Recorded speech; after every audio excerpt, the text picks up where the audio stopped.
आजकल की इस भागती दुनिया में हम इतने ज्यादा व्यस्त होते जा रहे हैं कि हम खुद को भूलने लगे हैं। हमारे मन में इतने विचार चलते रहते हैं कि वह हमें शांति से बैठने ही नहीं देते। जब कभी थोड़ा सा समय मिलता है हमें शांति से बैठने का, तो हमारे दिमाग में फिर से तमाम विचार आने लगते हैं और फिर हम यह भूल जाते हैं कि हम शांतिपूर्वक बैठे हैं कि नहीं। अर्थात हमारा दिमाग विचारों से इतना ज्यादा भर जाता है कि वह हमें शांति से एक जगह पर बैठने ही नहीं देता। तो आज की इस वीडियो में हम अपने मन के विचारों को साफ करके अपने दिमाग को किस तरीके से शांत रखा जाए, इसी के बारे में बात करने वाले हैं। दोस्तों, एक बार एक गुरु और एक शिष्य एक सुनसान जंगल से गुजर रहे थे। तभी शिष्य अपने गुरु से एक सवाल करता है कि गुरुजी, ऐसा क्या होता है कि कुछ लोगों के पास कुछ भी नहीं होता लेकिन फिर भी वह सुखी रहते हैं और आनंद में रहते हैं, और कुछ लोगों के पास सब कुछ होते हुए भी उदासी उनके चेहरे पर साफ दिखाई देती है। गुरु ने एक मुरझाए हुए फूल की तरफ इशारा करते हुए अपने शिष्य से कहा कि यह सोचने और समझने की बात है। अगर यह फूल यह सोचेगा कि मैं कल मुरझा गया था, या फिर यह सोचेगा कि मैं भविष्य में फिर से मुरझा जाऊंगा, तो यह कभी भी खुलकर पूरी तरीके से खिल नहीं पाएगा। अपने सुंदर स्वरूप में यह कभी भी वापस नहीं आ पाएगा और अपनी खुशबू इस प्रकृति में कभी भी बिखेर नहीं पाएगा। इसी प्रकार इंसान अपने अतीत की यादों में खोया रहता है या फिर अपने भविष्य की कल्पना करता रहता है, भविष्य के दुखों के बारे में सोचता रहता है, या भूत में जो उसके साथ बुरी घटनाएं घटित हुई हैं वह उन्हीं के बारे में सोच सोच करके वह अपने भविष्य के लिए चिंतित होता रहता है। तो ऐसा मनुष्य जीवन में कभी भी सुख अनुभव नहीं कर सकता। यह समझने की बात होती है कि जीवन हमेशा वर्तमान में होता है। अतीत और भविष्य की कल्पनाएं हमेशा मनुष्य को मृत्यु की तरफ ले जाती हैं। इसलिए यह जरूरी हो जाता है कि जिस प्रकार हम अपने शरीर की देखभाल करते हैं, उसे बीमारियों से दूर रखने के लिए उसके अंदर से गंदगी भी साफ करते रहते हैं, ठीक उसी प्रकार समय समय पर हमें अपने मन और मस्तिष्क की भी गंदगी को साफ करते रहना चाहिए, उसकी धुलाई करते रहना चाहिए। इससे आपकी बुद्धि की क्षमता तो तेज होगी ही होगी, साथ ही साथ आप हमेशा आनंद में रहने का रहस्य भी जान पाएंगे। शिष्य ने सवाल किया कि गुरुदेव, इससे पहले कि हम मन और मस्तिष्क पर चर्चा शुरू करें, इससे पहले मैं यह जानना चाहता हूँ कि जिन लोगों के पास सब कुछ होता है वह दुखी क्यों रहते हैं, और जिन लोगों के पास कुछ भी नहीं होता है वे अक्सर आनंद में क्यों होते हैं? यह रहस्य क्या है? इसके पीछे का कारण क्या हो सकता है? गुरु ने उत्तर दिया कि कुछ लोग जीवन में जब सब कुछ हासिल कर लेते हैं और सब कुछ हासिल कर लेने के बाद उन्हें सब चीजों की व्यर्थता का पता चल जाता है। ऐसे लोगों को अक्सर यह एहसास जकड़ लेता है कि मैंने जीवन में कुछ भी पाया, जो कुछ भी किया उससे भले ही मैंने सुख सुविधाएं हासिल कर ली हो, लेकिन मन की शांति अभी भी बहुत दूर है और अधूरी भी है, उस तक मैं पहुंच नहीं पाता। सब कुछ पाकर भी मैं अपने मन को जान नहीं पाया। और जब इंसान को ऐसा लगता है तो उसे महसूस होता है कि जो कुछ भी उसने कमाया है वह कौड़ियों का भाव था। उसने अपना जीवन बेकार की चीजों में यूं ही व्यर्थ कर दिया। और वहीं पर जिस इंसान के पास जीवन में कुछ भी नहीं होता है, उसके पास एक उम्मीद होती है, सब कुछ पाने की लालसा रखता है, और वही लालसा, वही इच्छा उसको जीवन में खुश रखती है, आगे बढ़ाती है, और ऊर्जा से वह हमेशा भरा रहता है। गुरु ने अपने हाथ से एक सूखे पेड़ की तरफ इशारा करते हुए कहा कि शिष्य, कभी तो यह पेड़ भी हरा भरा रहा होगा, फलों से लदा हुआ रहा होगा, अनेक प्रकार के पक्षी और जानवर इस पर आराम करते होंगे, इसके फलों को खाते होंगे।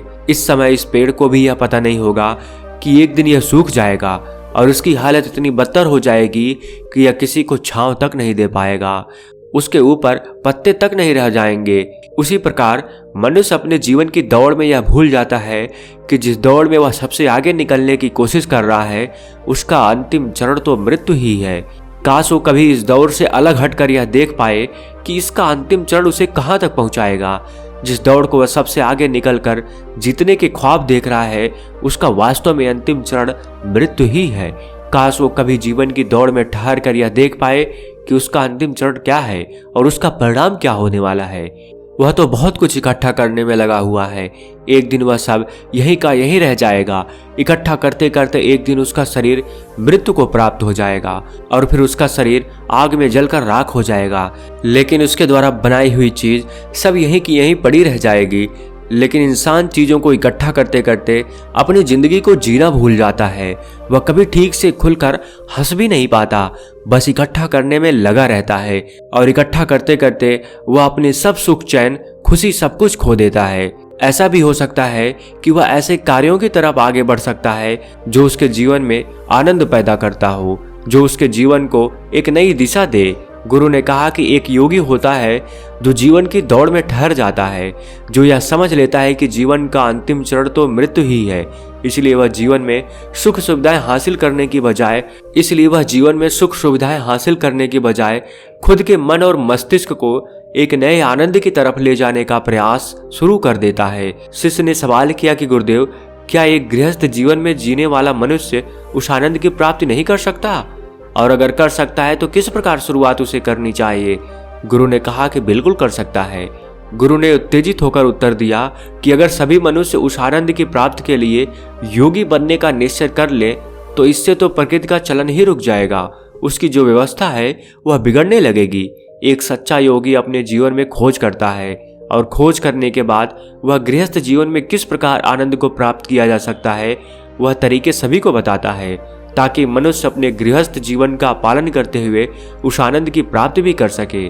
गुरु ने उस युवक को संबोधित करते हुए उत्तर दिया कि मैंने अपने जीवन में जो खोज की है उसके अनुसार मनुष्य को समय समय पर अपने मन और मस्तिष्क की सफाई करते रहना चाहिए। मनुष्य अपने शरीर पर तो ध्यान दे लेता है, लेकिन अपने मन और मस्तिष्क को वह भूल जाता है, उस पर कभी वह ध्यान ही नहीं देता और उसी वजह से मन और मस्तिष्क उसके बूढ़े होते चले जाते हैं। उसमें जवानी रह ही नहीं जाती और जब उनमें जवानी नहीं रह जाती तो उनमें नयापन और ताजगी नहीं रह जाती, जिसकी वजह से एक इंसान उदासी से भर जाता है।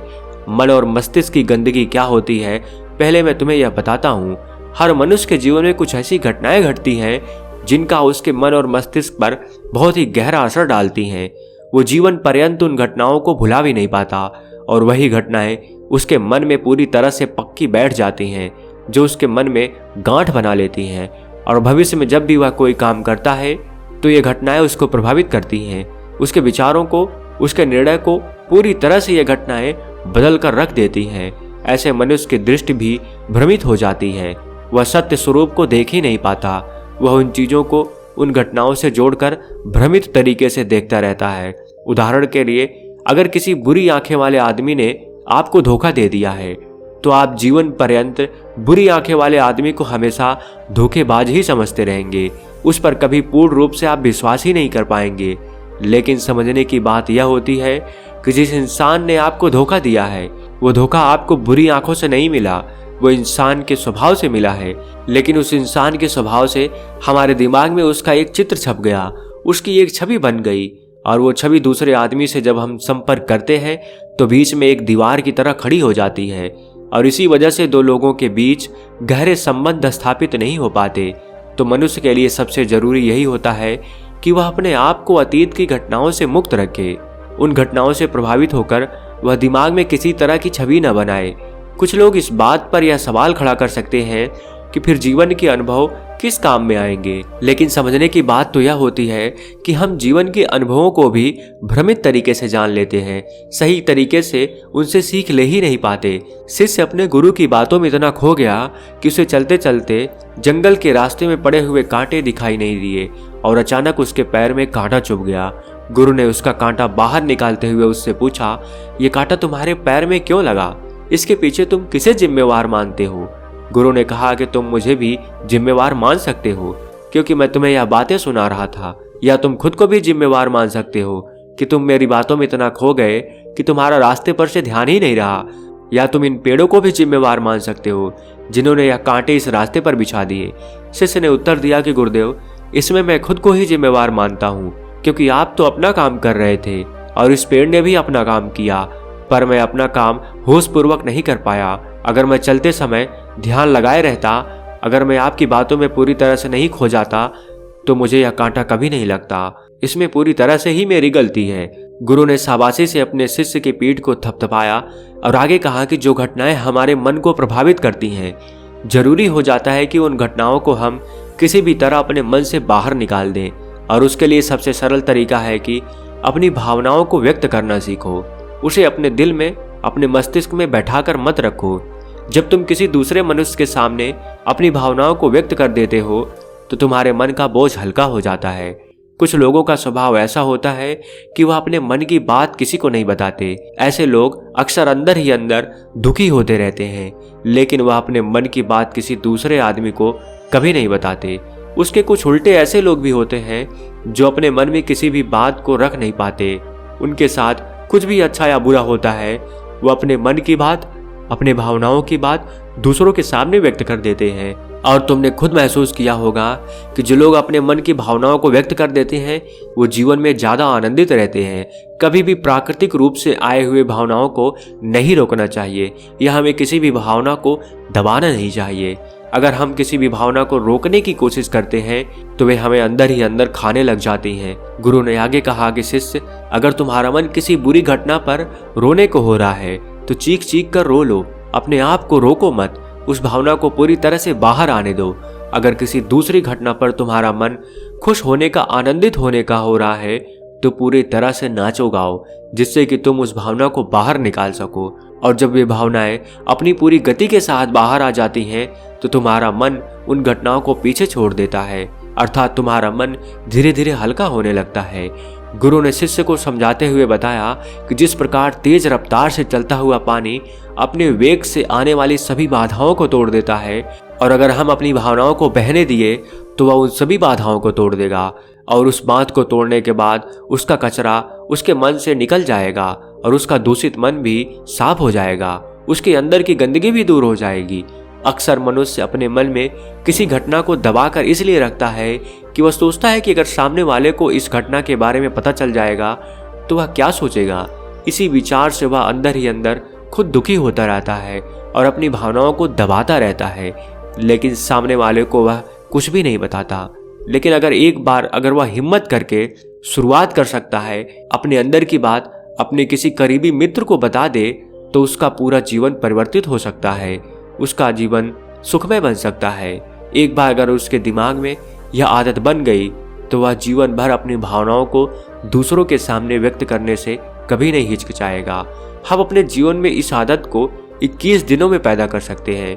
21 दिनों तक अगर सही तरीके से हम अभ्यास करें तो हमारा दिमाग पूरी तरह से भावनाओं से मुक्त हो सकता है। यह 21 दिनों का अभ्यास इस प्रकार है। 21 दिनों तक सबसे पहली बात जो आपको याद रखनी है कि अपने मन में किसी भी बात को दबाकर नहीं रखना है। अगर हम किसी मनुष्य के बारे में अच्छा सोचते हैं तो हम उसे व्यक्त करें, अगर बुरा भी सोचते हैं तो भी उसे व्यक्त करें। परिणाम भूल जाएं कि परिणाम क्या होंगे, सिर्फ अपने दिमाग की धुलाई करने पर विश्वास रखें। इससे आपके दिमाग में एक अद्भुत साहस पैदा होगा। गुरु ने आगे कहा कि शिष्य, जब आप किसी मनुष्य के बारे में वह सब बता पाएंगे जो आप उसके बारे में सोचते हैं तो आप खुद सोचिए कि आपका खुद के ऊपर कितना विश्वास बढ़ जाएगा। आपके मन के सारे दोष खत्म हो जाएंगे। हो सकता है कि इसमें आपको चुनौतियों का सामना करना पड़े, लेकिन जहाँ पर चुनौतियाँ नहीं होती हैं वहीं कुछ अभ्यास भी नहीं होता है। अभ्यास हमेशा चुनौतियों से भरा होना चाहिए। इससे आप सत्य वचन बोलने का अभ्यास भी कर पाएंगे। अक्सर हम दूसरों को प्रभावित करने के लिए वह सब बोलते रहते हैं जो उन्हें अच्छा लगता हो, लेकिन वो नहीं बोलते जो हम उनके बारे में सचमुच सोचते हैं। और यही हमारे सबसे बड़ी भूल हो जाती है, जिससे हमारा पूरा अस्तित्व झूठा बनकर रह जाता है। और अपनी भावनाओं को व्यक्त करते समय यह भी जरूर ध्यान रखें कि आपके अंदर जो भी भावनाएं उस इंसान के प्रति उठ रही हैं उसके पीछे का मूलभूत कारण क्या है। उदाहरण के लिए, जब एक नौकर अपने मालिक के लिए कोई काम करता है और वह काम अच्छे से नहीं कर पाता है तो मालिक उसे डांट फटकार देता है, जिससे उसके अंदर उसके प्रति क्रोध की भावनाएं उठने लगती हैं। लेकिन समझने की बात यह होती है कि मालिक तो आपको कहेगा ही, वह तो डांटेगा ही अगर आप अच्छे से काम नहीं करेंगे। अगर आप काम अच्छे से कर रहे हैं और फिर भी आपका मालिक आपके साथ उचित व्यवहार नहीं कर रहा है तो आप खुलकर अपने मालिक को अपनी भावनाएं व्यक्त कर सकते हैं, बिना यह सोचे कि इसका परिणाम क्या होगा। अगर आप इस भावना को उठाएंगे नहीं तो आप अपनी नज़रों में खुद ही नीचे गिरने लग जाएंगे। आपका आत्मविश्वास बिल्कुल खत्म हो जाएगा। दूसरा अभ्यास जो तुम्हें 21 दिनों तक करना है वह यह है कि जो भी घटनाएं तुम्हारे साथ घटित होती हैं, कम से कम आपके जीवन में एक ऐसा इंसान होना चाहिए जिसके सामने तुम अपने दिल की बात रख सकते हो। चाहे अच्छी बात हो चाहे बुरी बात हो, वह सब बातें तुम बिना कुछ सोचे विचारे, बिना कुछ डर से कि वो इंसान तुम्हारे बारे में क्या सोचेगा, तुम उस इंसान को अपनी सारी बातें बता सको और वो इंसान तुम्हारी सारी बातें सुनने के बाद तुम्हारे लिए कोई छवि पैदा ना करे। ऐसे इंसान अपने जीवन में खोजो और उनके सामने अपनी सारी भावनाएं व्यक्त करने की कोशिश करो। दिन में जो कुछ भी घटित होता है, अच्छा लगता है या बुरा होता है, किसी के प्रति आकर्षण होता है, उसको एक दोस्त की तरह बताने का प्रयास करें। इससे यह पता चल जाएगा कि तुम्हारा मन घटनाओं के प्रति किस प्रकार की भावनाएं पैदा करता है। तुम अपने मन की सारी बातें उससे कह दो ताकि तुम्हारे अंदर की भावनाएं, तुम्हारे अंदर में जो विचार उत्पन्न हो रहे हैं वह पूरी तरह खाली हो जाए। तीसरा अभ्यास जो तुम्हारे मन को खाली रखेगा वह है योग निद्रा का अभ्यास। यह चर्चा खत्म करते हुए गुरु और शिष्य उस जंगल को पार करके अपने आश्रम में पहुंच चुके थे।